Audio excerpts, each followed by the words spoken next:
ಕಡಿಯವ್ರು ಮಾತ್ರ ತ್ರಾಸ ಮಾಡ್ತಾರೆ. ಮಷಿನ್ ನಡೆಯಂಗಿಲ್ಲ ಸರ್, ಬಿದ್ದಾಗ ಮಷಿನ್ ನಡೆಯಂಗಿಲ್ರಿ. ಅದು ಕಾಗಲ್ ಪೇಟೆ ಅವ್ರ ಮಷಿನ್ ಅವ್ರು ಬಂದ್ರು ಸರ್, ಅವ್ರ ನಾವು ಮಷಿನ್ಲೆ ಕಡ್ಕೋತೀವಿ ಅಂತ ಹೇಳಿ ಅವ್ರ ಒಳಗೆ ಹೋಗಿ ಏನ್ ನೋಡ್ರಿ ಆಗಂಗಿಲ್ರಿ ನಮ್ಗೆ ಸರ್. ಹೇಳೇನ್ರಿ ನೀವು ಯಾರ ನೀವು ಎಲ್ಲಿ ನಾಟಿ ಮಾಡ್ರಿ ಹೆಂಗ ಮಾಡ್ರಿ, ಒಟ್ಟು ನಿಮ್ಗೊಂದು 14 ತಿಂಗಳಿಗೆ 80, 90, 100 ಕೊಡ್ತದ್ರಿ.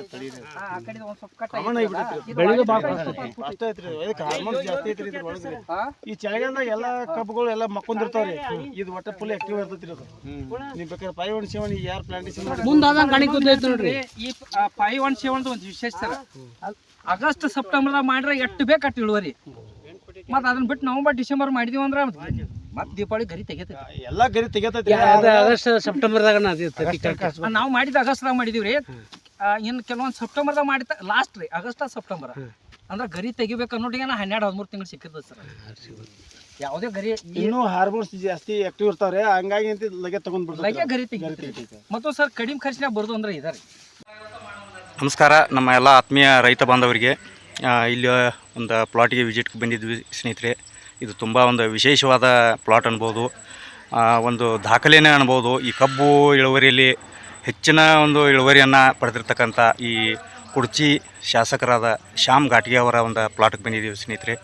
180 ಟನ್ನು ಪರ್ ಎಕರ್ ಇವರು ಇಳುವರಿಯನ್ನು ಪಡೆದಿದ್ದಾರೆ. ಆ ಒಂದು ಪ್ಲಾಟಿಗೆ ಬಂದಿದ್ದೀವಿ. ಇಲ್ಲಿ ಸಾಕಷ್ಟು ಇವರ ಇಲ್ಲಿ ಮ್ಯಾನೇಜ್ಮೆಂಟ್ ಮಾಡ್ತಕ್ಕಂಥ ಒಂದು ಟೊನ್ನೆ ಸರ್ ಅವರಿಂದ ನಾವು ಒಂದು ಹೆಚ್ಚಿನ ಮಾಹಿತಿಯನ್ನು ಇಲ್ಲಿ ಪಡೆದುಕೊಳ್ಳೋಣ. ಸ್ಕಿಪ್ ಮಾಡಿದ ಪೂರ್ತಿ ವಿಡಿಯೋ ನೋಡ್ಕೋರಿ. ಯಾವ ಥರ ಒಂದು ರಿಂಗ್ ಪೀಟ್ದಾಗ 180 ಟನ್ ರೀಚ್ ಆಗಿದ್ದಾರೆ ಅನ್ನೋದನ್ನು ನಾವು ಸ್ವತಃ ಪ್ಲಾಟ್ಗೆ ಬಂದು ವಿಸಿಟ್ ಮಾಡಿ ಇಲ್ಲಿ ಎಲ್ಲ ರೈತರಿಗೂ ಇದನ್ನು ತಿಳಿಸ್ಬೇಕು ಅನ್ನೋ ಉದ್ದೇಶದಿಂದ ಇದನ್ನು ಒಂದು ವಿಡಿಯೋ ಥರ ಮಾಡ್ತಾಯಿದ್ದೀನಿ ರೀ. ನಾವು ಮಾಡಿದ್ದಾಗಿದೆ. ಮತ್ತು ಈ ರೀತಿ ನಾವು ನೀರಿನ ನಿರ್ವಹಣೆ ಕರೆಕ್ಟ್ ಮಾಡಿದೀವಿ ಅಂದ್ರೆ ನಮ್ಮ ಬೆಳೆ ಏನಪ್ಪ ಅಂದ್ರೆ ಯಾವುದೇ ಬೆಳೆ ಇರಲಿ, ಚೇಸಿನ ಕಬ್ಬು ಬರಲಿ, ಯಾವುದೇ ಬೆಳೆಗೆ ಇದೇ ಥರ ನಾವು ನೆಟಾಫಿಲ್ ಕಂಪ್ನಿಯಿಂದ ನಾವು ಮಾಡ್ಕೋಬಹುದು. ಈಗಾಗಲೇ ಇಸ್ರೇಲ್ ದೇಶದಾಗ 200 ಎಕರೆ 300 ಎಕರೆ ಕವರ್ ಮಾಡ್ತಾರ.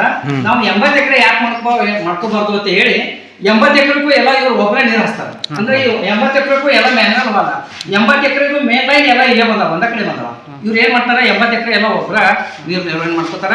ನಾವೇನ್ ಮಾಡ್ತೀವಿ, ಯಾವ್ಯಾವ ಕೇಳಿನ ಇವ್ರಿಗೆ ಸಲಹೆ ಕೊಡ್ತೀವಿ, ನಾವು ಗೈಡ್ ಮಾಡ್ತೀವಿ. ಇದಕ್ಕೆ ಇಟ್ಟ ಕೊಡ್ರಿ, ಇದಕ್ಕೆ ಇಟ್ಟ ಕೊಡ್ರಿ, ಫಾಸ್ಫರಸ್ ಕೊಡ್ರಿ, ಪೊಟ್ಯಾಶ್ ಇಟ್ಟ ಕೊಡ್ರಿ, ಇದನ್ನೆಲ್ಲ ಅವ್ರಿಗೆ ಹೇಳಿದಾಗ ಈ ಥರ ನಮ್ಗೆ 180 ಟನ್ ಬೆಳೆಯಕ್ಕೆ ಅನುಕೂಲ ಆಗಿದೆ ಸರ್. ಇದು ಇಸ್ರೇಲ್ ಹಾಂ ರೀ. ಇದು ಯಾವ ಥರ ಕೆಲಸ ಮಾಡ್ತೈತ್ರಿ? ಹಂಗೆ ಈಗ ನೈಟ್ರೋಜನ್ ಇವೆಲ್ಲ ನಮ್ಮ ಡೋಸಿಂಗ್ ಚಾನೆಲ್ದವ್ರಿ ಆಟೋಮೆಟಿಕ್ ಆಗಿ ಡೋಸ್ ಕೊಡ್ತದೆ. ಆಟೋಮೆಟಿಕ್ ಆಗಿ ಡೋಸ್ ಕೊಡ್ತಾವೆ. ನೈಟ್ರೋಜನ್ ಯಾವ ರೀತಿ, ಪೊಟ್ಯಾಶಿಯಂ, ಫಾಸ್ಫರಸ್ ಯಾವ ಥರ ತಗೋಬೇಕು ಅನ್ನೋದು ತನ್ನಿಂತಾನ ಹೋಗ್ತೈತಿ, ತನ್ನಿಂತಾನ ಸೆಟ್ ಮಾಡಿರ್ತೀರಿ. ಸೆಟ್ ಮಾಡಿ ಸರ್. ಈಗ ರೈತರು ಮಾಡ್ಬೇಕಾದ್ರೆ ಈಗ ಹೊಸ ಎಕರೆ ರೈತರು ಇದನ್ನ ಮಾಡ್ಕೋಬಹುದು. 1 ಎಕರೆ 2 ಎಕರೆ ಅವ್ರಿಗೆ ಮಾಡ್ಕೊಳಕ್ ಆಗಂಗಿಲ್ಲ. ಅವರು ಮ್ಯಾನ್ಯಲ್ ನಾವು ವೆಂಚರ್ ಮುಖಾಂತರ ಮಾಡ್ಕೋಬಹುದು. ಅದನ್ನ ತೋರಿಸ್ತೀನಿ. ಇದು ಕಾಸ್ಟ್ ಎಷ್ಟು ಆಗ್ತೈತ್ರಿ? ಹೇಳಿದಾಗ ನಮ್ಗೆ 40 ಲಕ್ಷ ಆಗಿದೆ. 80 ಎಕರೆ ಎಲ್ಲ ಡ್ರಿಪ್ ನೆಲಾಗಿ ಆಟೋಮೇಷನ್. ಆದ್ರೆ ಈ ಕಡಿಮೆ ಆಗ್ತಲ್ಲ, ಸಬ್ಸಿಡಿ ಐತಿ, ಸಬ್ಸಿಡಿ ಲಾಭ ತಗೋಬಹುದು. ಒಂದ್ ವೇಳೆ ಅದು ನಮ್ಗ ಇಂಟರ್ನೆಟ್ ಸಿಸ್ಟಮ್ ಕೆಲಸ ಮಾಡಲಿಲ್ಲ ಅಂದ್ರೆ ನಾವು ವೆಂಚರ್ ಮ್ಯಾನ್ಯುವಲ್ ಆಗಿ ಗೊಬ್ಬರ ಸೇರಿಸಬಹುದು. ವೆಂಚರ್ ಮುಖಾಂತರ ಗೊಬ್ಬರವನ್ನು ನಾವು ಅದಕ್ಕೆ ಟಾಕಿ ಕನೆಕ್ಷನ್ ಕೊಟ್ಟ ಯಾವ್ಯಾವ ಪ್ಲಾಟ್ಗೆ ಎಷ್ಟು ಬೇಕಲ್ಲ ಇಲ್ಲೇ ನಾವು ಕೊಡ್ಬೋದು. ಮ್ಯಾನ್ಯುವಲ್ ಕೊಡ್ಬೋದು. ರೈತರು ಏನ್ ಮಾಡ್ಬೋದು, ಈ ರೀತಿ ವೆಂಚರ್ ಜೋಡಿಸಿ ವೆಂಚರ ಇದು ಫಿಲ್ಟರ್ ಈ ರೀತಿ ಜೋಡಿಸ್ಕೊಂಡು ಅವರು ಸಹಿತ ಮಾಡ್ಕೋಬಹುದು. 1 ಎಕರೆ ಇರಲಿ, 2 ಎಕರೆ ಇರಲಿ, 4 ಎಕರೆ ಇರಲಿ, ಅವರು ಮಾಡ್ಕೋಬಹುದು. 80 ಎಕರೆ ಇಲ್ಲಿಂದ ಮೇನ್ ಲೈನ್ ಎಲ್ಲಾನು 80 ಎಕರೆ ಮೇನ್ ಲೈನ್ ಎಲ್ಲ ಇಲ್ಲೇ ಬಂದವು. 80 ಎಕರೆದು ಮೇನ್ ಲೈನ್ ಇಲ್ಲೇ ಬಂದವು. ಅನ್ನ ನಾವು ಒಬ್ಬರ ಕಂಟ್ರೋಲ್ ಮಾಡ್ಕೋಬಹುದು.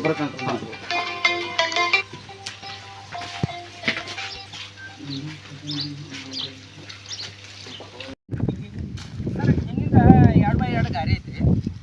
ಒಂದು ಗಾರಿ ಇದು 1 ರೀ, 2, 3, 4, 5, 6 ರೀ, 6,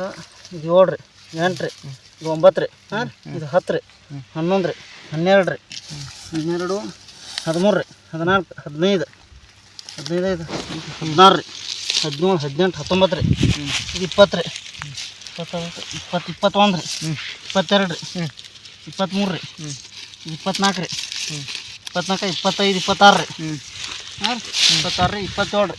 29, 30, 31 ರೀ, 32 ರೀ, 33, 34, 35, 36 ರೀ, 37, 38, 39, 40 ರೀ, 41 ರೀ, 42 ರೀ, 42 ರೀ, 43 ರೀ ಇದು 44 45 ರೀ 46 ರೀ 47 ರೀ 48 ರೀ 49 ರೀ 50 ರೀ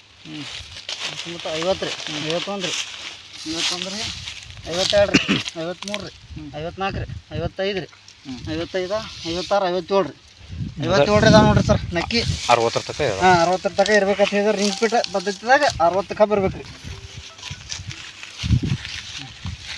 ಅಂದ್ರೆ 10 ಎಕರೆಗೆ ಎಷ್ಟು ಬಿತ್ತರಿ ಒಂದೊಂದು 1000 ಬೀಳಿಲ್ಲ ಹ್ಞೂ ಒಂದೊಂದು 1000 ಹಿಡ್ಕೊರಿ ಇದೇ ರೀತಿ ನಾವು ಹಿಂಗೆ ಕಂಟಿನ್ಯೂ ಮಾಡ್ಕೊತ ಹೋದೀವಿ ಮಳೆ ಹತ್ತಿದಾಗ ಬೇರು ಬಿಟ್ಟಾಗ ಹಿಮಿಕ ಮುಂದೆ ಹೋಗಿ ಮೈಕ್ರೋನ್ಯೂಟ್ರಿಯನ್ಸ್ ಒಂದು ಸ್ವಲ್ಪ ಬಿಡವ್ರ ಮೈಕ್ರೋನ್ಯೂಟ್ರಿಯನ್ಸ್ ಯಾಕಂದ್ರೆ ಜಿಂಕ್ ಬೇಕು ಬೋರಾನು ಬೇಕು ಜಿಂಕ ಬೋರಾನ ಸಿಗಲಿಲ್ಲ ಅಂದ್ರೆ ಬೆಳೆ ಮತ್ತೆ ಯಾರು ನಾರ್ಮಲ್ ಬಿಡ್ತೀರಿ ಸರ್ ಚಿಲೇಟೆಡ್ ಬಿಡ್ತಿದ್ರಿ ಜಿಲೇಟೆಡ್ ಜಿಂಕ್ ಬಿಡ್ತೀವಿ ಸರ್ ಚಿಲೇಟೆಡ್ ಹಾಂ ಆಯ್ತು ಬೋರಾನ್ ಏನತ್ತಿ ಸರ್ ಅದು ಚಲೋ ಕಂಪ್ನಿಯಿಂದ ತರ್ತೀವಿ ಮತ್ತೊಂದು ಮ್ಯಾಗ್ನೇಷಿಯಂ ಸಲ್ಫೇಟ್ ಒಮ್ಮೆ ಬಿಟ್ಟಿವಿ ಮತ್ತು ಲಾಸ್ಟ್ ಬಂದು ಅಮೋನಿಯಂ ಸಲ್ಫೇಟ್ ಬಿಟ್ಟಿವಿ ಅಮೋನಿಯಂ ಸಲ್ಫೇಟ್ ಬಿಡೋದ್ರಿಂದ ಸರ್ ಇದು ಯಾವಾಗೂ ಬೆಂಡ್ ಹೊಡೆಯಂಗಿಲ್ಲ ಹೌದು ಮತ್ತೊಂದು ಕೆಲವೊಂದು ರೈತರು ಅಮೋನಿಯಂ ಸಲ್ಫೇಟ್ ನಡುವೆ ಬಿಡ್ತಾರೆ ನಡುವೆ ಬಿಟ್ಟರು ಒಮ್ಮೆ ಸಾಕು ಕಾಟ ಕಡಿಯಾತರಿ ಹಾಕೊಂಡು ಹೊಂಟತಿ ಇದಕ್ಕೆ ಒಂದು ಸ್ವಲ್ಪ ಇದರಿಂದಾಗ ಹೆಂಗೆ ಮಾಡ್ತೀರಿ ಹಂಗೆ ಮಾಡ್ರಿ ನೀವು ಮತ್ತು ಹೆಂಗೆ ರೀ ನಾವು ಜರ ಸ್ಟಡಿ ಮಾಡ್ಕೊಂಡಾಗ 2x2 ಗಾರಿ ಮಾಡ್ಕೊಂಡು ಗಾರಿ ಕೊಡಲಿ ನಾವು ಅದೇ ಹೊಡೆ ಬಿದ್ದು ಎಲ್ಲ ಪ್ಯೂರ್ ಕರಿಮನ್ ಸಿಗ್ತೀವಿ ಎಲ್ಲ ಬೇಸಿಗೆಲೆ ತಂತಂದು ಸ್ಟೋರ್ ಮಾಡ್ಕೊಂಡಿವಿ ಸ್ಟೋರ್ ಮಾಡ್ಕೊಂಡಾಗ 2x2 ಗಾರಿ ಮಾಡ್ಕೊಂಡಾಗ ರೀ ಅದನ್ನ ಏನು ಕರಿಮನ್ ಹಾಕಿದೀವಿ ಅದಕ್ಕೆ ತಿಪ್ಪಿ ಗೊಬ್ಬರ ಹಾಕ್ಬಿಟ್ಟು ತಿಪ್ಪಿ ಗೊಬ್ಬರ ನಮ್ಮಲ್ಲಿ ಇದ್ದದ ಅಷ್ಟು ಬಳಕೆ ಮಾಡ್ಕೊಳ್ಳಿ ಇನ್ನೂರು